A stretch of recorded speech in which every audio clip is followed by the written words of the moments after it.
বিশ্ব তাকে চেনে একজন নোবেল বিজয়ী হিসেবে, আর এখন তিনি সেই বিশ্বকে চেনাচ্ছেন বাংলাদেশের অদম্য তারুণ্যকে। আবু সাঈদের আত্মত্যাগের গল্প, মাহফুজ আলমের গোছানো আন্দোলনের ইতিহাস সবই তুলে ধরছেন বিশ্ব নেতাদের সামনে। নিউ ইয়র্কে জাতিসংঘ অধিবেশনে কেবল ভাষণ আর বিভিন্ন পক্ষের সঙ্গে দ্বিপাক্ষিক স্বার্থের আলোচনা নয়, তরুণদের স্বপ্নের বাংলাদেশ করতে সহযোগিতা চাইতে ব্যস্ত ডক্টর ইউনূস। তার সেই ব্যস্ততার বিস্তারিত জানাচ্ছেন Sajeda Sweety. Abu Saeed, he just faced the police. It's a close distance.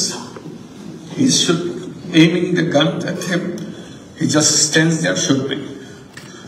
So police actually shot him, and he's shaken a little bit, and they should have again, and he fell, and he died. Abu Saeed এখন যেখানে আছেন দেখতে কি পাচ্ছেন? কোথায় তার আত্মত্যাগের কাহিনী শোনানো হচ্ছে? মাতৃভূমিকে বাসযোগ্য করতে তার মতো যারা প্রাণ দিয়েছেন, রক্ত ঝরিয়েছেন, অঙ্গ হারিয়েছেন, তাদের কথায় প্রতিটি আয়োজনে তুলে ধরছেন তাদের এই প্রিয় প্রতিনিধি।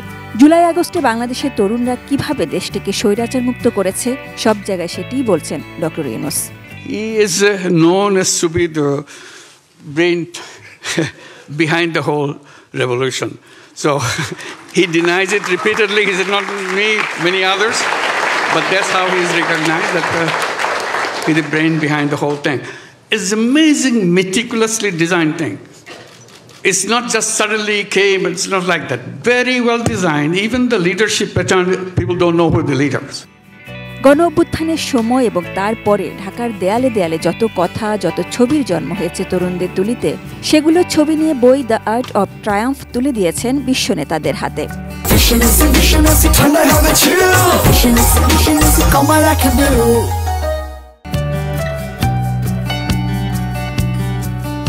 যুক্তরাষ্ট্রের বর্তমান প্রেসিডেন্ট জো বাইডেন বা সাবেক প্রেসিডেন্ট পুরনো শরিদ বিল ক্লিন্টন সবাইকে গর্ব ভরে বলেছেন তরুণদের বিজয়ের গল্প। They said we put the reset button, old is gone, so now you build the new Bangladesh on top of it. অবশ্যই গল্প ভূ রাজনীতির কল্যাণে এখন সবার জানা। অদম্য তরুণরাই একজন 84 বছরের তারুণ্যদীপ্ত মানুষকে তাদের প্রতিনিধি করেছে। You're the only old guy I know who was ever drafted for his eminent position by the young people of his country. জীবনে অনেকবার যুক্তরাষ্ট্রে গেলেও ডক্টর ইউনূসের এবারের সফর একদমই ভিন্ন। বাংলাদেশের অন্তর্বর্তী সরকারের প্রধান উপদেষ্টা হিসেবে সর্বোচ্চ বিশ্বমঞ্চ জাতিসংঘে দেশে প্রতিনিধিত্ব করছেন তিনি। তাকে ঘিরে সবার আগ্রহ, সেই আগ্রহকে তিনি ছড়িয়ে দিচ্ছেন দেশের ত্যাগী তরুণদের দিকে। 1974 সালে 17 সেপ্টেম্বর জাতিসংঘের পূর্ণ সদস্য হয় বাংলাদেশ।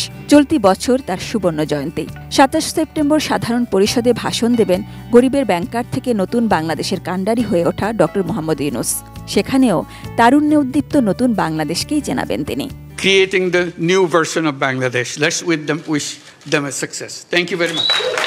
Sajeda Sweety, ATN news, Dhaka.